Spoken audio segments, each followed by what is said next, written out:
ये business ideas million dollar कमाने का पोटेंशियल रखते हैं, लेकिन हर एक बिजनेस का सक्सेस डिपेंड करता है market demand, execution and individual efforts पे। ये वीडियो कोई बिजनेस एडवाइस नहीं बल्कि एजुकेशन पर्पस के लिए बनाई जा रही है। तो आप इन सभी केस स्टडीज से आइडिया लीजिए और फिर कोई सॉलिड स्टार्टअप प्लान बनाए। प्यूडीपाई, इनका असली नाम है फेलिक्स आर्विड उल्फ कियलबर्ग। अब सब तो इन्हें जानते होंगे। 2019 में प्यूडीपाई और टी सीरीज के बीच एपिक बैटल चल रहा था। प्यूडीपाई एक Swedish content creator and YouTuber है और वही दूसरी तरफ टी सीरीज मतलब एक बड़ा इंडियन म्यूजिक कंपनी। दोनों के ही यूट्यूब चैनल्स पे 100 मिलियन सब्सक्राइबर्स कंप्लीट होने वाले थे कि टी सीरीज बाजी मार गया। लेकिन जल्दी प्यूडीपाई बना फर्स्ट एवर सोलो क्रिएटर जिनका आज यूट्यूब पे 100 मिलियन सब्सक्राइबर्स काउंट पूरा हो चुका है। और अर्निंग की बात करें तो प्यूडीपाई हर साल सिर्फ यूट्यूब से ही मोर देन $5 मिलियन कमा लेते हैं। इसीलिए आइडिया नंबर 1 है become a content creator. PewDiePie सिर्फ इकलौते एग्जांपल नहीं है, बल्कि ऐसे बहुत से इंडिविजुअल क्रिएटर्स है जो साल का करोड़ों रुपए कमा रहे हैं सोशल मीडिया पे कंटेंट पोस्ट करके। यूट्यूब चैनल क्रिएट करने में कोई इंटरेस्ट नहीं है तो चलते आइडिया नंबर 2 पे। ये है एरिक बेरोनी, पेशे से गेम डेवलपर, लेकिन इनका नेटवर्थ सुन के आप चौंक जाओगे। $35 मिलियन।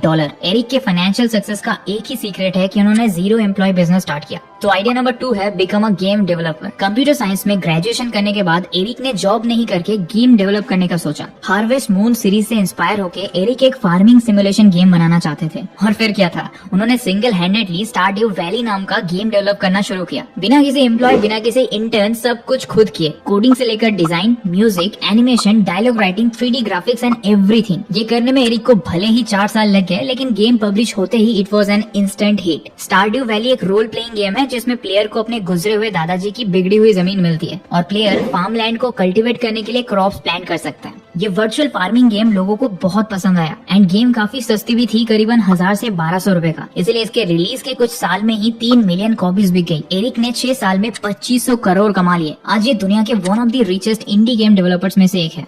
ये कोई इकलौता एग्जांपल नहीं है दोस्तों। आपको फ्लैपी बर्ड गेम तो याद होगा। इसको एक्चुअली एक वियतनामीज प्रोग्रामर ने बनाया था और जब ये एक्सट्रीमली वायरल हुआ तो वो प्रोग्रामर दिन का 40 से 50 लाख रुपए कमा रहा था। अब समझ रहे हो, गेम डेवलपिंग एक ऐसा बिजनेस है जो अगर आप चाहो तो एज अ सिंगल पर्सन कर सकते हो बिना किसी के हेल्प लिए। आपको फोकस करना है easy to play, addictive and memorable characters वाले गेम बनाने में। एंड अगर ये चल गया, सारा प्रॉफिट आप खुद रख पाओगे। लेकिन इस वीडियो को देखने वाले सभी व्यूअर्स को कोडिंग आती हो ये तो जरूरी नहीं है। इसीलिए लिस्ट पे आइडिया नंबर 3 है बिकम अ कंटेंट राइटर। अब आप बोलोगे करोड़ों रुपए कमाएंगे वो भी कंटेंट राइटिंग से? अच्छा मजाक है, लेकिन आपने शायद इनके बारे में नहीं सुना। ये है स्कॉट डेलोंग, पेशे से कंटेंट राइटर लेकिन करोड़ों के मालिक। इस आइडिया से वो करीबन 50 से 100 करोड़ रुपए कमाते थे साल के। ईयर 2004 से इन्होंने काफी प्रॉफिटेबल वेबसाइट्स बनानी स्टार्ट कर दी थी डिफरेंट निशेस पे। इनका भी वेबसाइट था वायरल नोवा नाम से, जिसमें वो हर एक ट्रेनिंग टॉपिक पे आर्टिकल्स लिखते थे। और जैसा कि उनको 100 मिलियन पेज व्यूज आता था, स्कॉट उसके थ्रू एड से कमाते थे। पहले ये सास कंपनी चलाते थे, फिर same knowledge and experience LinkedIn पे शेयर करके उन्होंने अपना ब्रांड इमेज बनाया और फॉलोअर्स कमाया। जब एक कम्युनिटी बन गई तो वो कंसल्टेंसी देके पैसा कमाने लगे और फिर पेड कोर्सेज भी लॉन्च कर दी। Just in time to time free newsletters भी शेयर करते और स्पॉन्सरशिप से भी अर्न कर लेते। तो देखा आपने, अगर ऑडियंस को वैल्यू प्रोवाइड करोगे तो वो लॉयल रहेंगे एंड टेंजिबल प्रोडक्ट्स को भी ऑनलाइन सेल करके हेफ्टी रेवेन्यू अर्न कर सकते हो। इसीलिए लिस्ट में आइडिया नंबर 6 है बिकम अ सोलोप्रेन्योर।